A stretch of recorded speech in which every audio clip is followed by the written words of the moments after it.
Okay, we are now here sa computing for the z-scores or the area under the normal curve. Now, gin-define nyo natin kung ano normal curve. One of the definitions of a normal curve ay dapat bell-shaped. Raan ang graph, kung matandaan ninyo. And raan ang mean, the median, ag the mode, hay the same. The average score, the same. Sa pinakaabo nga score, ag sa center or sa centermost nga score. Doon yung ibig sabihin karon it normal curve. Hag sambato pagid, the total area under the normal curve is 1 or kung i-convert mo sa percent, it is 100%. Okay? So, now we will be computing for the area under the curve. Ag sayod kita, we are aware kung ano ro ginatawag nga area. So, for example, if we have a circle, let's say, may circle kita. Grayang circle nga ra is pinturahan naton. Now, pila or manot baho cover it nga dapat naton pinturahan. For example, pinturahan naton imaw it red. Harap pinturahan naman. Manot baho ra nga ginapinturahan naton doing the area. Let's say may table kita. Ro atong task ay kaveran dayang table. Okay, kaveran.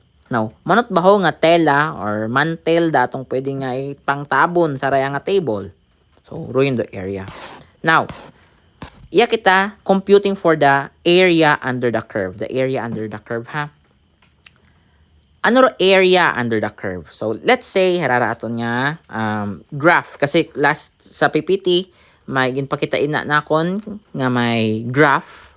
The graph, it normally distributed nga score. Okay? Now, one of the definitions of a normal distribution ay symmetrical sanda in both sides, mapa left or right side. So, let's say may aton nga makaraya nga graph. Isipa lang nga perfect nga nga curve, okay? Normal curve. Now, daya nga ra x-axis, daya nga ra horizontal line is represented by scores. Let's say, dayro 10, dayro 9, 8, 7, 6, 5, 4, 3, 2, agdayro 1. Okay? Daya nga ra, patindog, vertical line, hay doon do mga number it students nga nakabuo it doon nga score. Okay? So, we have here 1. We have here 1, 2, 3, 4, 5. Okay, haron ha.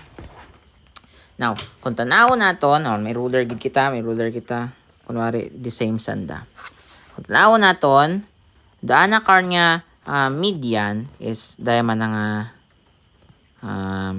hindi ka raman na imaw. Median. Katunganan. Okay, katunganan. Daya man ro katunganan. Narono katunganan. Now, kung tanawon naton, sa normal curve, ro nakabuo it highest score, agro nakabuo it lowest score is the same. Bukod the same nga tao ha. Kung manot abo ro nakabuo it highest score, imaw man nakabuo it lowest score.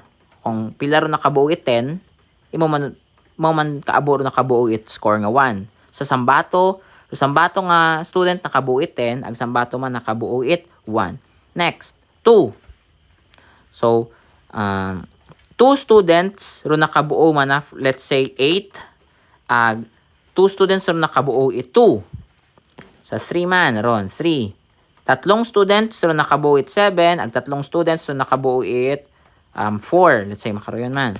Ag sa pinakamataas. Now, symmetrical sanda both sides. Now, bukod na bit perfect rato niya nga curve. So, isipa lang niyo nga perfect doon niya ron.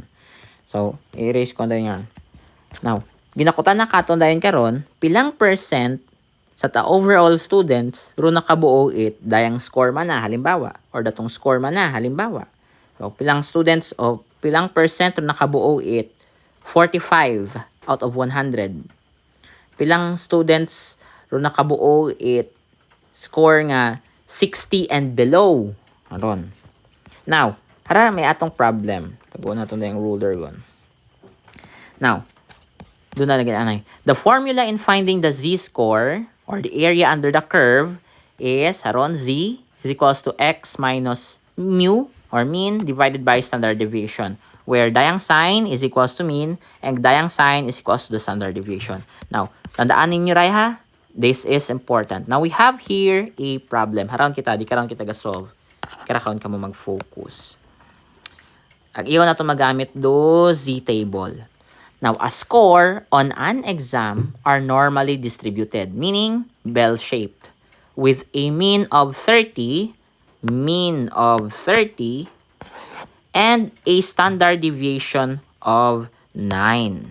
Find the area in percent of the scores.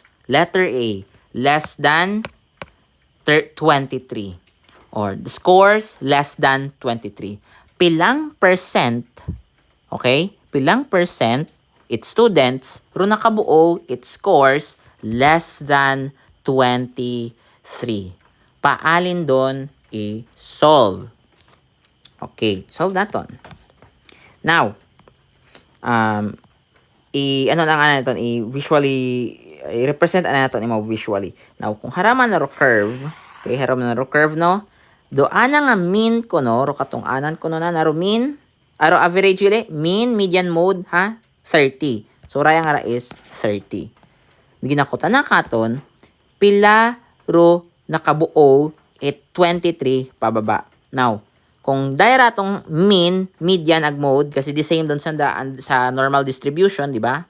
Kung dahil ratong mean, 30, si do 23 makitaan. Dayang side or dayang side.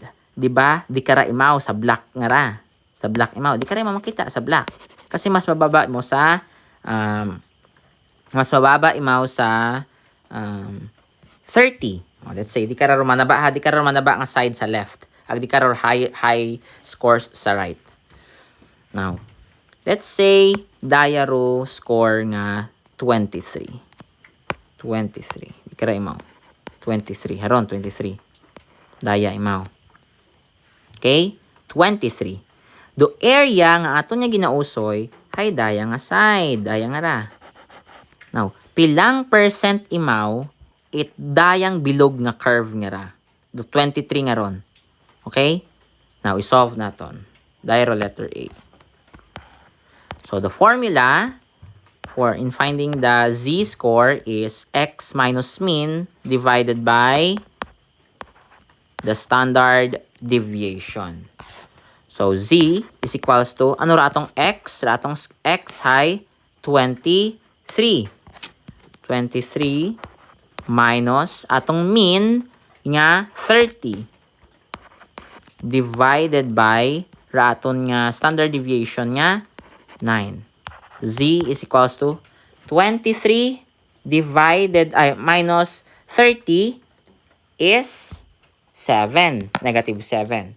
Negative 7 divided by 9. Sabunin yung calculator. Negative 7 divided by 9 is negative 0.78. Hasang kita 2 decimals. Haron doon na nga z-score. Okay? Z-score na naroon yun. Now, usuyo naton do area under the curve. Ano ro percentage it doing your nga red nga ron? Ano pilang percent doing nga red it bilog nga curve? Tandaan ninyo rayang araha, rayang 0.78. Baksa na nato. Parang importante abi mo eh. Importante mo. Baksa na to. Kulay green ng box. Z is equal to negative 0.78. Inaon gasugod rayon do aton nga z-table. Now, ano ratong sabat? Negative. Now, awo naton do negative nga z-table. So, raya ron mo. Raya. Dayaron. Okay, tanaw naton imo ha. Okay. Atong obrahon, atong first nga obrahon, bugago naton do negative 0.78. Daywaron imaw. Daywaron imaw bato. sambato karon ay negative 0.7 ag 0.08. Negative 0.7 ag positive 0.08. Agud kung ibahon mo sanda, negative 0.78. Okay? Daya nga ra, dating 7, agud 0.78, agrero negative na. Agud ron. Tan? Now, doon datong i-trace sa aton nga z table. Negative 0.7. Do negative 0.7 ay sindon makitaan.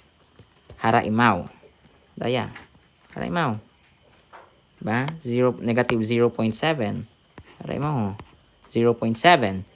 Ag next, ranang partner hay 0.08. Sindo 0.08. Hararo 0.08.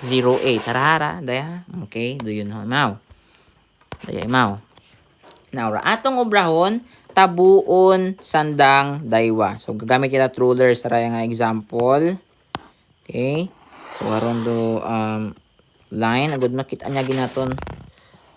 Tapos, hay, daya man nga line sa ubos. Okay. Now, since na nagtabo sa 2.2177. Ibig sabihin, do ana nga z-score. Okay, z-score is equals to z is equals to 0.2177. Tanaw na to naman, 0.2177 yun man. Okay, 0.2177. Now, wa pa karon gatapos. Daaton nga ginaobra. Okay? Alino naton do 0.2177 yaron. Do ginakutan na katon abe, find the area in percent. So, ruin the value area under the curve. Pero, dapat i-convert naton imaw in percent. So, ibig sabihin, i-times naton daya sa 100. Okay? Times mo sa 100. So, i-move mo malang do imo nga decimal places, 2 decimal places to the right. So, 1, 2. So, imong sabat dapat kara is 21. Gin-move mo ro decimal point to the right. Kaya magiging 21.77. Tapos yun dayon, percent.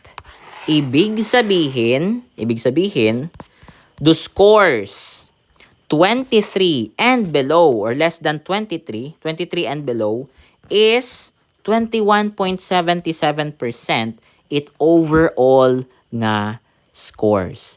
Or ibig sabihin pagid 21.77% out of pilang ka students or do students nga nakabuo it 23 and below. Naubtan? Kung kutanon ka mo, pilang students na nakabuo it 23 and below? 21.77%. Nagubtan? Okay. So, ruin ninyo nga final answer. Letter A. Okay, letter A. Next. Continue na ito in the next video. Okay, medyo mahaba una biraha kon nga tawag kara time. So, tandaan ninyo raya. Okay, screenshot. Mag-review. Next niya video.